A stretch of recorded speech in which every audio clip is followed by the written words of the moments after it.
Olá, telespectadores da TV Assembleia. Começamos mais um Frente a Frente e hoje aqui conosco o deputado Bruno Toledo, do PSDB, ele que foi o autor da audiência pública para debater o polo biotecnológico que vai pesquisar e tratar doenças raras aqui em Alagoas, a exemplo da ELA, a esclerose lateral múltipla. Ele trouxe essa discussão para o plenário da Assembleia Legislativa e é sobre esse assunto, inicialmente, que a gente dá início, conversa com ele agora.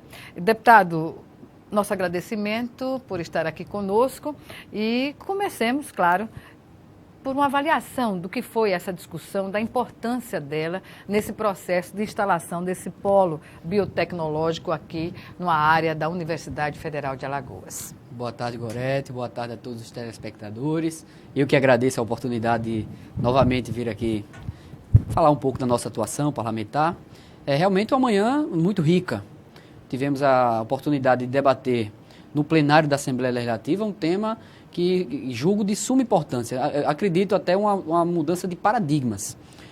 Acho que Alagoas pode se dividir na parte de tecnologia científica em dois tempos. Antes da realização efetivamente a instalação do polo biotecnológico e depois dessa instalação.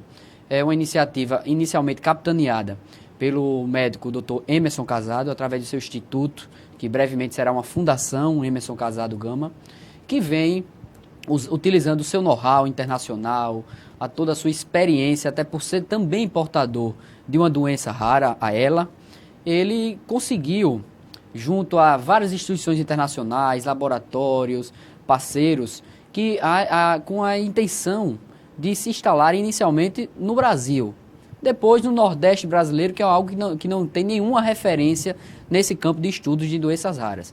E Dr. Emerson, demonstração de amor ao nosso Estado, vem lutando, capitaneando para esse polo biotecnológico em doenças raras ser instalado em Alagoas. Eu lembro que no início da luta do Dr. Emerson havia possibilidades de instalação no sul, em cidades do sul do país, mas ele preferiu lutar para que esse polo seja instalado aqui no estado de Alagoas. Como qualquer empresa da iniciativa privada, a intenção inicial sempre é se instalar onde está mais desenvolvido, que é na região sudeste.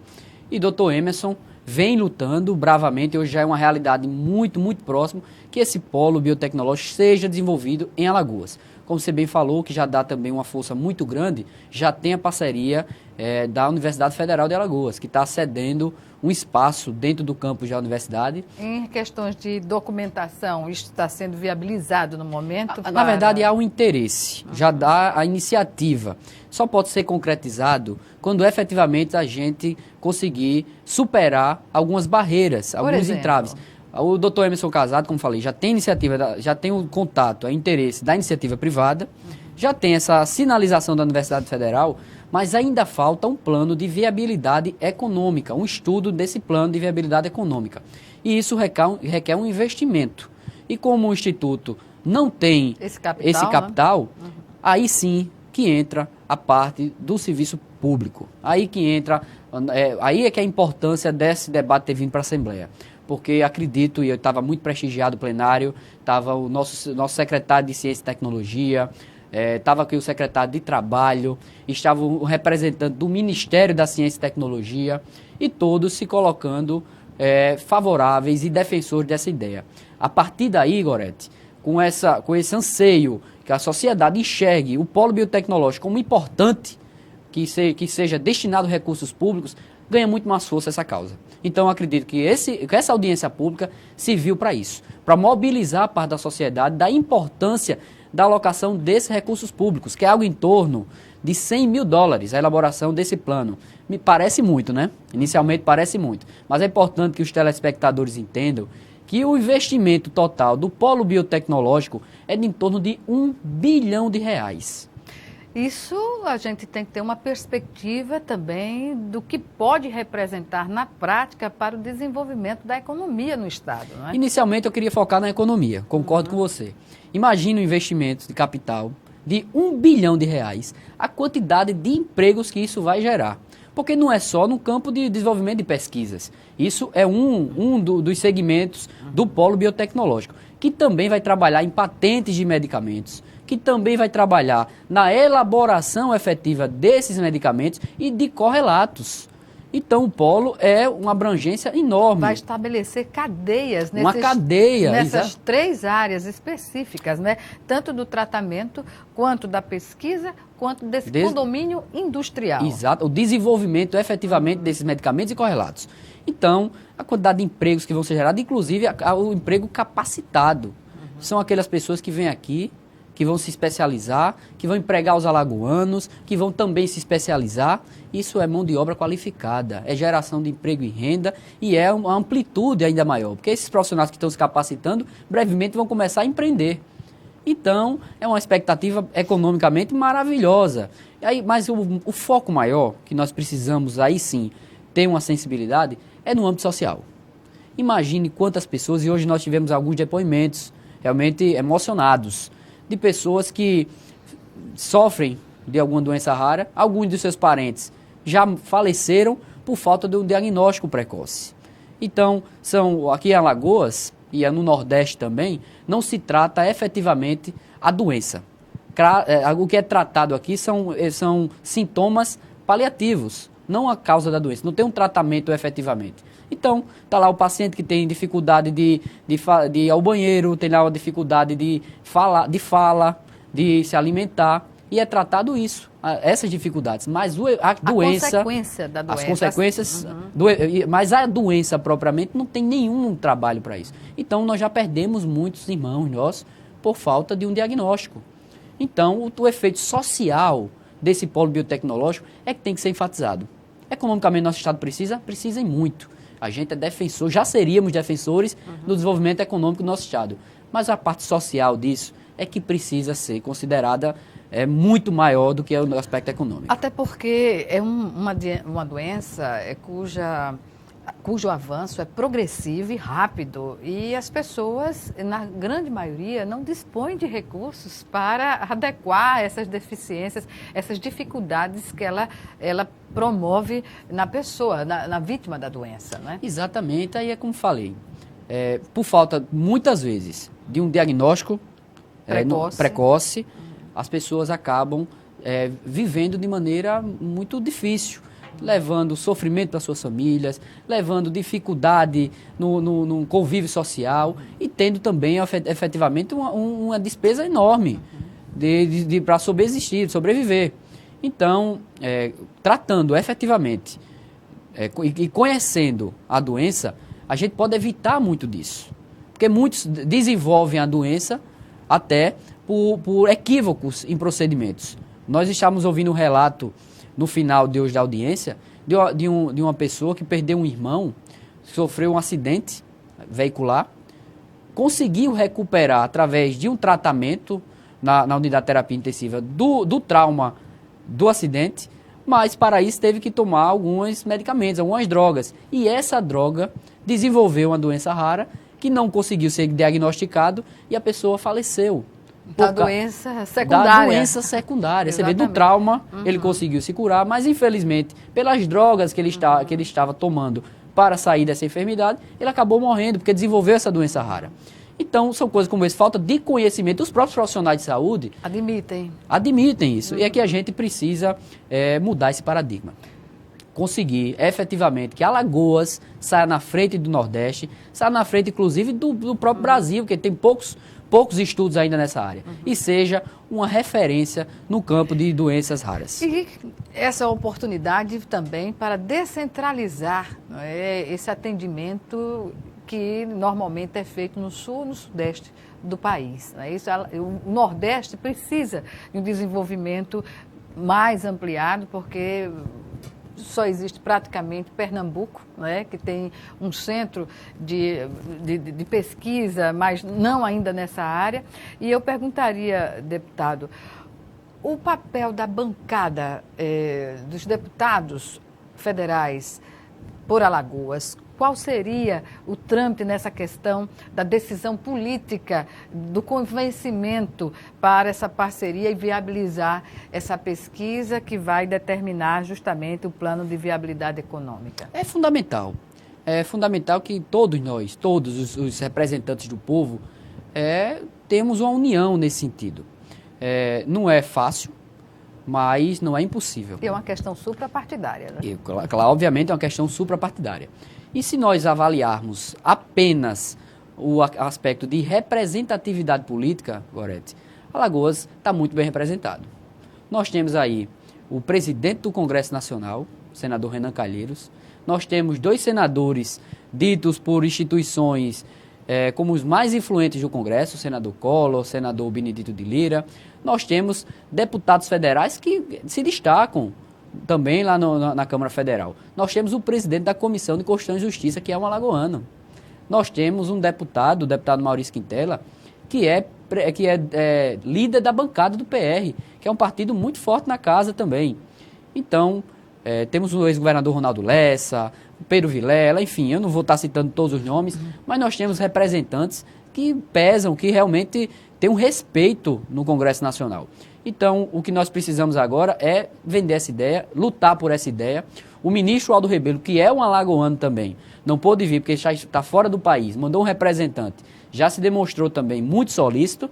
E se for depender de força política, eu acho que a gente está muito bem representado. O que nós precisamos agora é entender essa importância e obviamente, agora se juntar em torno dessa causa e tirar esse, inicialmente, um sonho, mas que está se tornando cada vez mais uma realidade próxima. Pois é, e do ponto de vista dos investimentos internacionais, instituir a fundação nesse sentido seria o viés para o recebimento de recursos via... eu sei que alguns grupos econômicos árabes, também da região de Israel, têm se interessado em participar? A necessidade de instituir, hoje o que é um instituto, e transformá-lo numa fundação é uma exigência burocrática. Mas isso não impede que a gente elabore e adiante todos os nossos compromissos na elaboração desse plano. É algo que está sendo já trabalhado pela equipe do Instituto, essa alteração do regimento tornando uma fundação, isso já está sendo caminhado. É como disse, cada um fazer sua parte.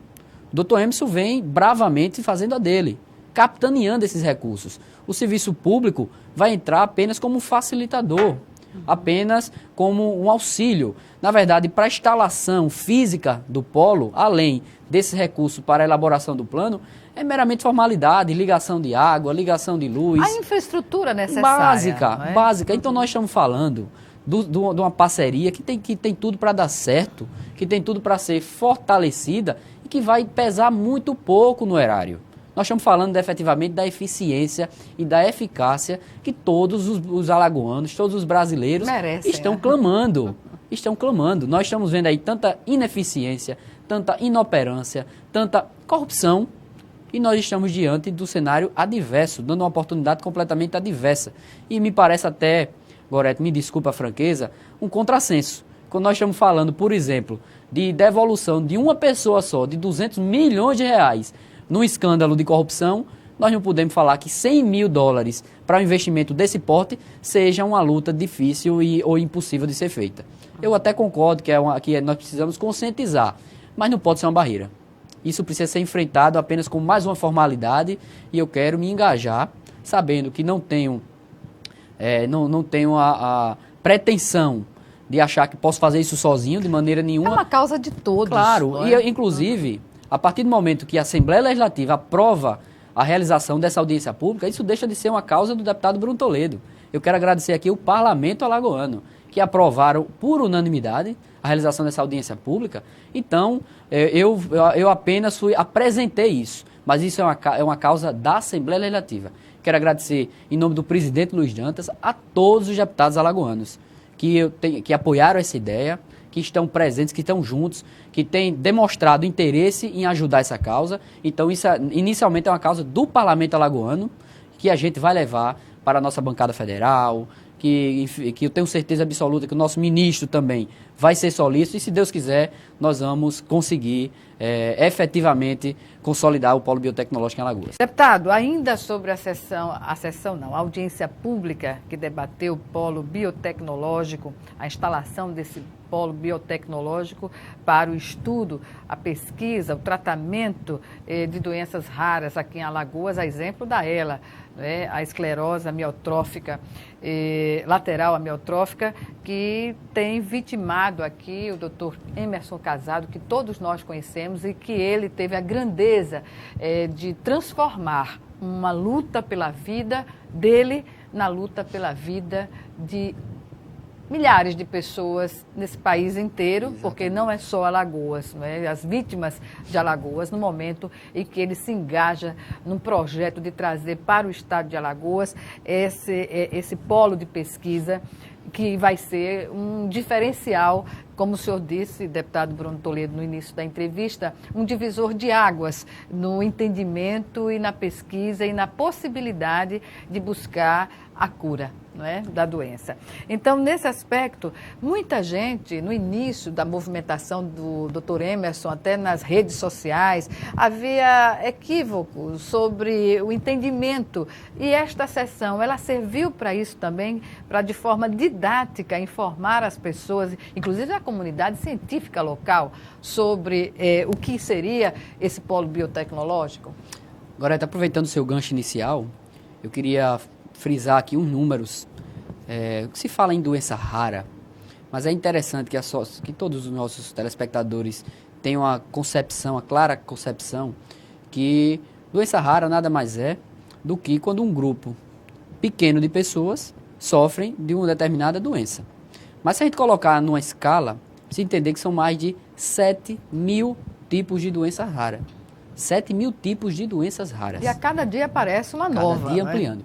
Se nós colocarmos em números gerais, são em torno de 13 milhões de brasileiros que são portadores de algum tipo dessas doenças. São 13 milhões de brasileiros. Então, eu inclusive acho que esse termo precisava ser mudado, alterado, porque parece até que não há um interesse por ser raro, por ser pouco, por ser... Há uma certa banalidade no tratamento, no conhecimento, na valorização desses esforços, no sentido que tem-se a ideia equivocada de que é um grupo pequeno, insignificante. E apesar de ser uma só pessoa, já mereceria o interesse, mas nós estamos vivenciando num ambiente político e dá essa impressão que isso é pouco importante e vamos tratar de outros temas que abrangem o maior número de pessoas. Mas precisa ser entendido que nós estamos falando de aproximadamente 13 milhões de pessoas que são acometidas por algum tipo de doença rara. Então, o polo tem um significado enorme. A importância dele, individualmente falando, é muito forte, mas o coletivo que ele vai atingir, esse é realmente um horizonte muito grande. E, como você falou também, a oportunidade que nos deu nessa audiência pública foi, de maneira extremamente didática, informar, até para algumas pessoas que achavam que tinha um entendimento do que seria esse polo, do que efetivamente será esse polo. Nós não estamos falando de um empreendimento pequeno, nós estamos falando de algo grandioso, que efetivamente pode ser alcançado. Não estamos falando nada de uma utopia, nós estamos falando de algo que não tem que é inexequível. Nós estamos falando de algo viável, que de forma pioneira e muito competente, arrojadamente trabalhado, capitaneado até então pelo Dr. Emerson, mas que a partir de agora é um pleito nosso, da sociedade. Nós tivemos aqui palestras de consultores, de arquitetos, de pessoas da universidade, trazendo a informação de forma muito detalhada do que o polo irá fazer, a importância do polo, a importância econômica e social do polo, metas, conquistas, realizações, prazos. Nós tivemos aqui uma manhã extremamente proveitosa e, como você falou, didática, mostrando para as pessoas que esse polo é viável, é rentável e socialmente faz um papel fundamental. Então, até para esse conhecimento, eu acho que essa audiência pública já fez um grande papel. Eu acredito que a gente não pode falar só do problema sem trazer soluções. E acho que foi o que a gente conquistou aqui na audiência pública.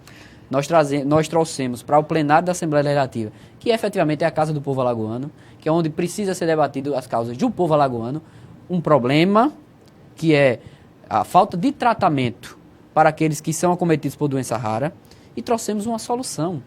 uma solução que está aqui, que é da Viável. nossa casa, viável, que está sendo capitaneada por um alagoano da melhor categoria, que é o doutor Emerson Casado, e inclusive fazer uma referência. A Assembleia Legislativa da manhã de hoje concedeu ao doutor Emerson Casado Gama a comenda de Tavares Baixos. Então, A honraria. uma grande honraria da casa de Tavares Baixos a esse grande alagoano que faz um belíssimo trabalho apresentando um projeto como esse, que tenho certeza absoluta será um divisor de águas para Alagoas. Deputado, quais são os próximos passos agora com a realização da audiência pública? O que é que se pode mensurar no sentido de buscar aproximar a vontade concreta de fazer com a vontade política que vai ser determinante nesse caso? Sem dúvida. Agora, o trabalho apenas começou. Agora é juntar força política, juntar todas as possibilidades, todas as pretensões surgidas nessa audiência pública e lutar para efetivamente esse estudo de viabilidade econômica ser iniciado, que isso requer um tempo, ser iniciado, inclusive uma alternativa que foi debatida também, é a própria Universidade Federal auxiliar nessa realização desse plano, que isso pode servir, inclusive, para barateá-lo. Porque é uma comunidade científica Exatamente. ali que não pode trabalhar apenas no seu intramuros, né? Tem que expandir Sem dúvida nenhuma. esse conhecimento. Sem dúvida nenhuma. Eu acho que é o retorno para a sociedade, né? Exatamente. É o retorno para a sociedade que está ali custeando as despesas da universidade. Então, e eu tenho certeza que todos os profissionais que estão ali têm essa noção da importância e da necessidade de contribuir com a sociedade. Então, a Universidade Federal pode contribuir com a realização. Nós saímos aqui, o secretário de Ciência e Tecnologia totalmente disposto a auxiliar. Já tivemos aqui algumas colocações, inclusive, junto ao Ministério da Ciência e Tecnologia. O ministro já, através do seu representante, orientando que o Ministério está apto a ajudar. E a partir de agora, Gorete, já que nós já conseguimos politizar esse pleito, já conseguimos sensibilizar, creio eu, todos aqueles que têm, de alguma maneira, interesse no âmbito científico, de forma geral, aqueles que estavam aqui já saíram, tenho certeza absoluta, convictos que o polo biotecnológico realmente é necessário, e a partir de agora o serviço público já fica muito mais à vontade de alocar recursos para a realização desse estudo. Então, ficarei atento, meu compromisso não acaba. Meu compromisso como parlamentar não é apenas indicar a realização da audiência pública e parar. A partir de agora o compromisso é ainda maior, porque a sociedade guarda agora uma expectativa. Então, quero aqui me comprometer, juntamente com meus pares, que tenho certeza absoluta que agora falo por toda a Assembleia Legislativa, que nós iremos encabeçar essa luta para muito, muito em breve esse plano ser ao menos iniciado e que com as consequências dele sendo extremamente positivas. Portanto, boa sorte, deputado. Obrigado. E a todos que estão engajados nesse desafio da construção e da viabilidade desse polo biotecnológico tão necessário, tão importante para Alagoas e para o Brasil, né? Deputado, agora falando de uma ação parlamentar mais abrangente na sua condição de municipalista, que o senhor né? Essa decisão, a mobilização, né, das prefeituras, a paralisação de uma semana e ano a ano, mês a mês, está diminuindo o percentual do FPM. Tem prefeituras que só dependem desse percentual para gerir as suas contas. O que fazer num momento como esse? Cabe uma mobilização nacional de volta a Brasília ou dá para resolver as coisas por estados mesmo? Olha, Gorete, eu sou acertadamente, creio eu, um municipalista, não por defender os prefeitos. Eu sou municipalista por essência, por convicção, porque estou defendendo a sociedade. As pessoas vivem nos municípios. As pessoas clamam os serviços e cobram os serviços dos prefeitos, do município. É quem é responsável pelo poder, pela realização das tarefas concretas na vida das pessoas. É um buraco que aparece, a prefeitura tem a responsabilidade. É um posto de saúde para fornecer a assistência básica, é o município que é responsável. Então, é a educação do ensino fundamental, município que está formando ali, que está iniciando a vida acadêmica das nossas crianças e adolescentes. Então, as atribuições em torno desse ente federativo do município são enormes. A responsabilidade com a sociedade é enorme. Infelizmente, Gorete, num contrassenso absoluto, é o ente federativo que fica com o menor percentual nesse nosso atual pacto federativo. E, consequentemente, nem esse pacto federativo vem sendo cumprido. O governo federal, progressivamente, vem tirando receita desse ente federativo do município e aumentando e centralizando no governo federal e ampliando as responsabilidades dos municípios. Cria-se programas para o município custear. E o problema disso tudo é que quem sofre é o povo, com maus serviços, com falta de infraestrutura nas cidades, os profissionais, os colaboradores dessas prefeituras que sofrem com salários não muitas vezes favoráveis, capazes de suprir as suas necessidades, e os prefeitos à mercê disso tudo, a reboque disso tudo, e vítimas de um sistema totalmente centralizador. Nós estamos ao ponto de fechar de falência. Me parece até que nós estamos voltando à época do Império, onde tinha as figuras dos senhores feudais, que estavam ali tirando impostos das pessoas e mandando para o poder central, para o imperador. E é como nós estamos. Nós temos uma república federativa apenas no papel. E isso precisa ser combatido. Eu apoio, por apoiar o povo alagoano, é que estou nessa causa municipalista. Não dá mais para conviver com isso. As pessoas estão sofrendo. Essa coisa que as pessoas não sabem da crise, ora, são as que mais sabem. É quem está sofrendo com a crise. Prefeitos, de uma forma geral, eu não gosto de generalizar, mas vamos nesse ponto, têm a sua vida estabilizada. São pessoas que têm do que viver, basicamente. E as pessoas que dependem do poder público para viver? Aqueles que precisam de uma boa assistência de saúde, senão não tem assistência de saúde. Que estão abaixo da linha da pobreza. Que é a grande maioria do povo alagoano. Então, são para esses que a gente precisa defender. As mobilizações eu apoio, porque dá um sentido, emblematicamente é importante. Mas o importante, efetivamente, é que a gente tenha, nesses nossos representantes, a convicção que o Pacto Federativo que aí está não dá mais para continuar. E por falar em Pacto Federativo, a discussão chegou à Assembleia Legislativa de Alagoas por meio do deputado catarinense, né, que esteve aqui para debater e, a exemplo de outras assembleias no país, a defesa, uma frente para poder interceder junto à Constituição do país. Na verdade, as pessoas precisam entender que nós não temos a prerrogativa de legislar sobre o Pacto Federativo. A Assembleia Legislativa não tem prerrogativa de alterar aí que está. Eu falo isso, é bom fazer referência, porque as pessoas podem pensar, ora, fala do problema, cadê você que não faz nada? Infelizmente, nós não temos prerrogativa de alterar, de acabar com esse contrassenso. Mas uma proposta de emenda constitucional é viável. O deputado Kennedy, do PSD de Santa Catarina, a convite de meu líder partidário, deputado Gilvan Barros Filho, veio à Assembleia Legislativa para mobilizar. Ele está mobilizando as Assembleias Legislativas para debater sobre um novo Pacto Federativo, para cobrar essa alteração do Pacto Federativo e trazer, inclusive, mais autonomia às Assembleias Legislativas. Isso é um pleito que precisa ser defendido demais. Nós não temos prerrogativa quase nenhuma, Gorete. Se as pessoas tiverem, e eu peço aqui que tenham o hábito de acompanhar o Parlamento alagoano, vão ver que muitas das nossas pautas são apenas apelos ao governo do Estado para fazer a coisa, fazer outra, porque nós não temos prerrogativa para muita coisa. Então, o que nós estamos pedindo é para trabalhar, é para ter efetivamente as prerrogativas de melhorar a vida das pessoas. A nossa realidade em Alagoas, culturalmente, socioeconomicamente, é diferente do Sul. Então, não podemos achar que o governo federal sabe da nossa necessidade aqui. Quem sabe somos nós, que estamos mais próximos das pessoas.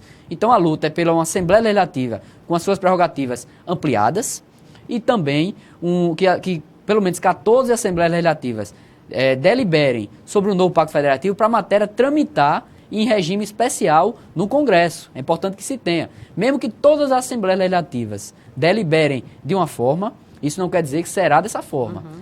Isso só muda, é que o trâmite no Congresso Nacional é diferente. Então, já como tem essa possibilidade, é um avanço, a Assembleia Legislativa de Alagoas, o presidente Luiz Dantas se comprometeu, tenho certeza que nós iremos brevemente deliberar acerca disso, apoiar essa causa e que ele tenha sucesso, que junte todas as assembleias legislativas necessárias para que esse projeto de lei tramita num regime diferenciado no Congresso. Deputado, o senhor que é integrante da representação da Assembleia Legislativa no Conselho do FECOEP, não é isso?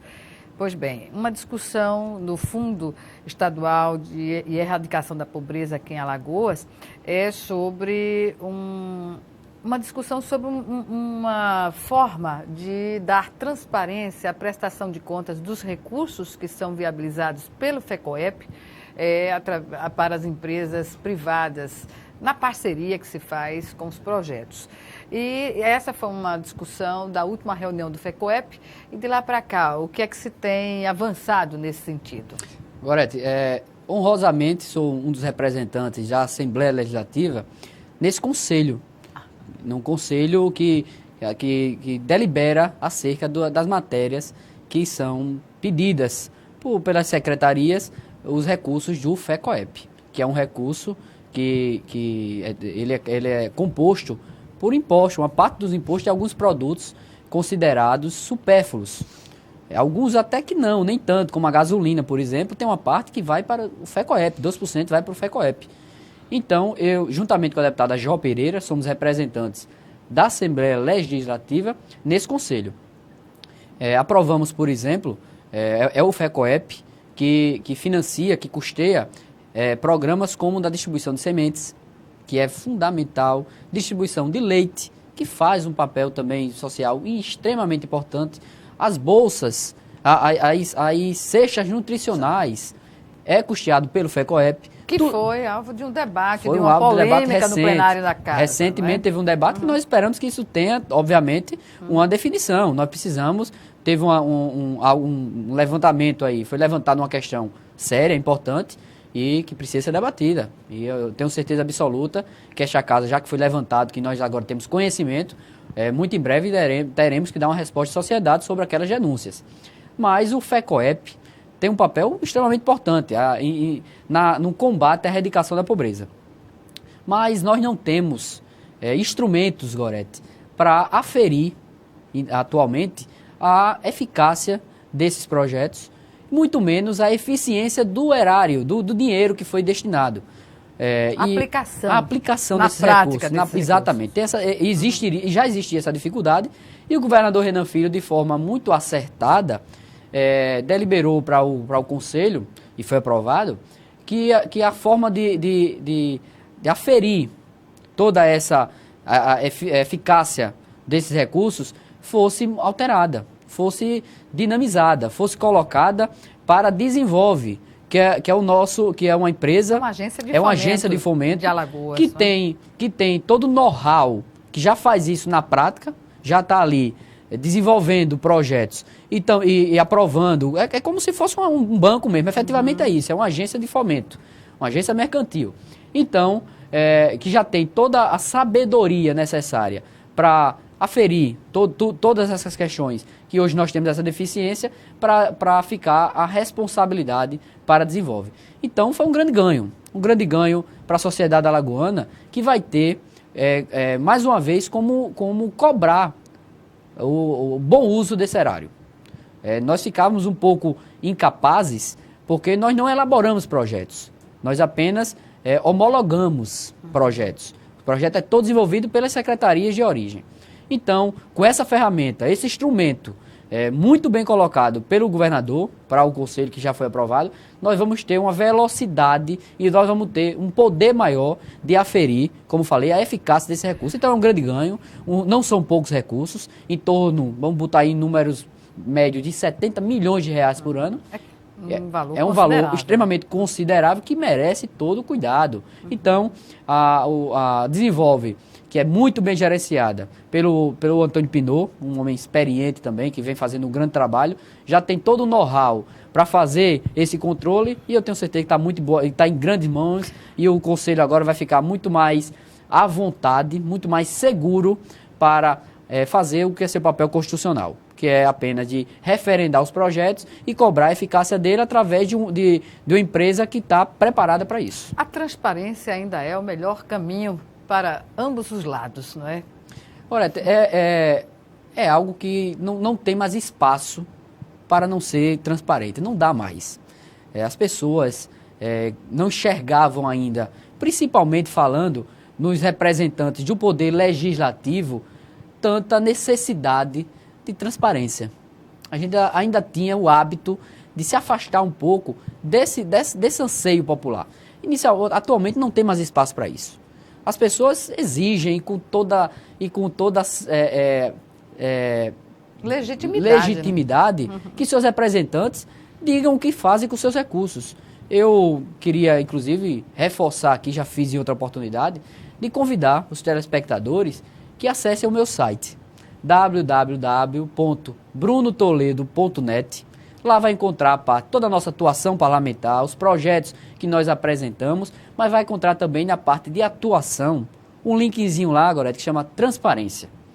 Quando você colocar Transparência, vai aparecer todas as minhas prestações de conta, do primeiro real que o meu gabinete utilizou de recurso público, até o último, até o atual. Todas as prestações de conta com notas fiscais, recibos e contratos escaneados e publicados. Todas as prestações de conta, e fica um compromisso que isso irá continuar. Até o fim de meu mandato, todo centavo que meu gabinete utilizar de recurso público será prestado conta.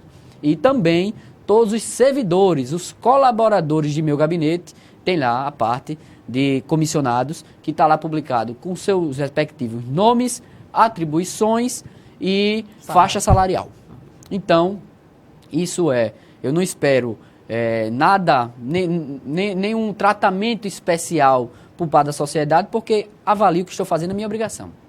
Avalio que nós estamos prestando contas, nós somos representantes do povo e isso aqui são recursos públicos. Ou seja, nós somos efetivamente, sem demagogia, empregados do povo. E se não houvesse a contribuição através dos seus impostos, dos senhores que estão nos ouvindo, nada disso existia. Então, eu me sinto obrigado a prestar conta de todo o recurso público e acho que é um avanço, é uma necessidade. A Casa já tem feito isso também. Nós temos um portal já no ar que também tem feito isso. Qual a sua avaliação hoje, desde que o senhor assumiu aqui nessa 18ª legislatura, sobre essas práticas administrativas e no avanço, digamos assim, das ações da mesa junto com o sindicato, na relação com os servidores, enfim, no todo da Casa? Gorete, a mesa diretora encontrou a Casa num estado muito complicado.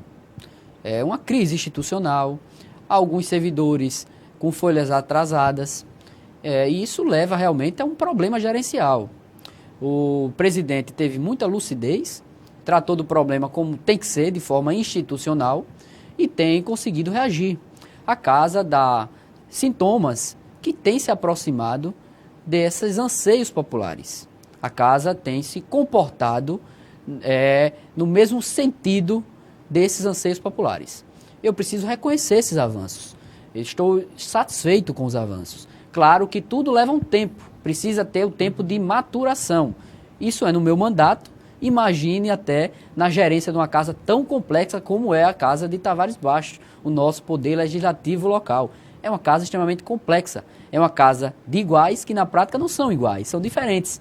Iguais nas suas prerrogativas, porém diferentes completamente nos seus ideais. E isso precisa ser entendido. O presidente tem conduzido isso muito bem, num papel representativo, que é a presidência. Um papel de tocar a Casa de forma administrativa, mas muito mais de pautar os projetos, de organizar a pauta da Casa. Mas quem delibera, Gorete, a maior comissão, a mais importante comissão da Casa, é o plenário. É o plenário que delibera sobre tudo. É soberano, não é? Soberano sobre tudo. Então, uma casa, como falei, extremamente complexa, mas que vem realmente se empreendendo, vem realmente evoluindo, vem se modernizando, e isso precisa ser reconhecido. Eu quero aqui reconhecer os esforços.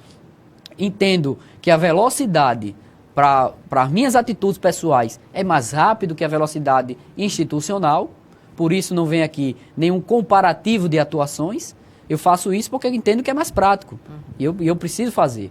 mas a casa vem demonstrando interesse, vem demonstrando que está se modernizando para que a transparência seja total. É isso que eu preciso registrar e apoiar. Então, estamos vivendo um novo momento e um momento de evolução. Deputado, agora no plano nacional, essa decisão do Supremo Tribunal Federal que proíbe o financiamento de campanhas, recursos que venham da iniciativa privada. Como o senhor recebeu essa notícia? Correto, veja bem, eu sou favorável demais ao fortalecimento das instituições. Primeiro quero destacar isso. Instituições fortalecidas representam a democracia fortalecida. Isso é ponto inicial.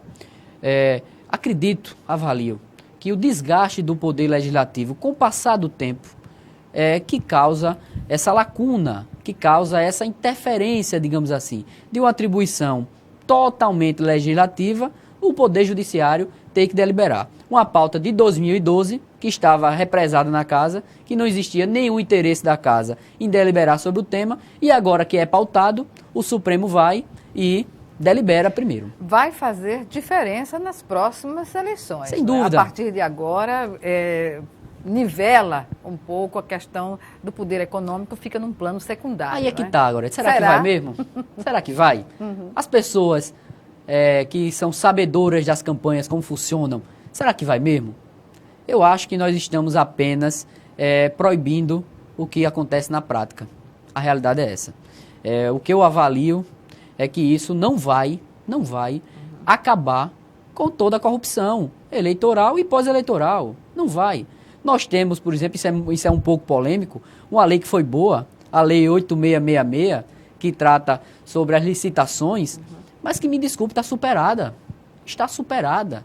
Está aí a Operação Lava Jato. O Estado continua contratando, Gorete, muitas vezes mal, comprando mal, muitas vezes por causa de licitações. Contratos elaborados que têm vigência e as coisas alteram, mudam, tecnologia chega no curso, e o Estado está preso em um contrato. O que eu clamo é que o Estado se modernize. A 8666 foi importante? Foi, naquele momento, mas precisa ser modernizada. Os gestores muitas vezes ficam presos a contratos que são nocivos ao Estado. Então, o que nós precisamos é colocar no serviço público algumas iniciativas da iniciativa privada. É o que nós precisamos. E atitudes como essa, de tentar criminalizar, tentar tornar nula a participação de empresa nas campanhas eleitorais, é apenas você esconder o que na prática funciona, mas que vai continuar existindo.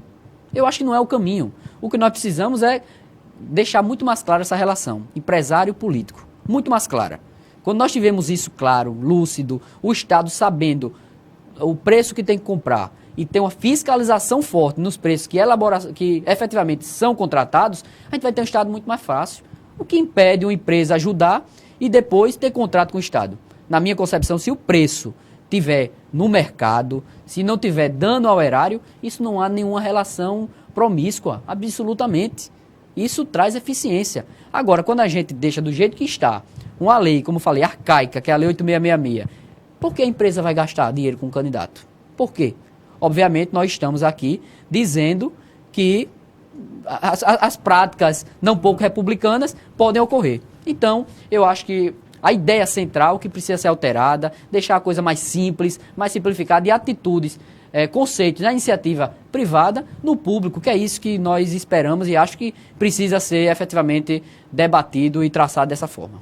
Deputado Bruno Toledo, chegamos ao fim, infelizmente, da nossa entrevista e eu agradeço mais uma vez a sua participação aqui conosco. Agora, eu que agradeço novamente a oportunidade de falar com os telespectadores da TV Assembleia, dizer que é sempre uma grande satisfação e reforçar que meu mandato está aberto a todos os alagoanos que queiram criticar, que queiram opinar, que queiram pautar matérias. Eu quero colocar o meu mandato à disposição do povo alagoano e sempre à disposição aqui de todos da TV Assembleia. Muito obrigado. Obrigada. Obrigada a você também que nos assistiu. Obrigada pela audiência e até o nosso próximo Frente a Frente.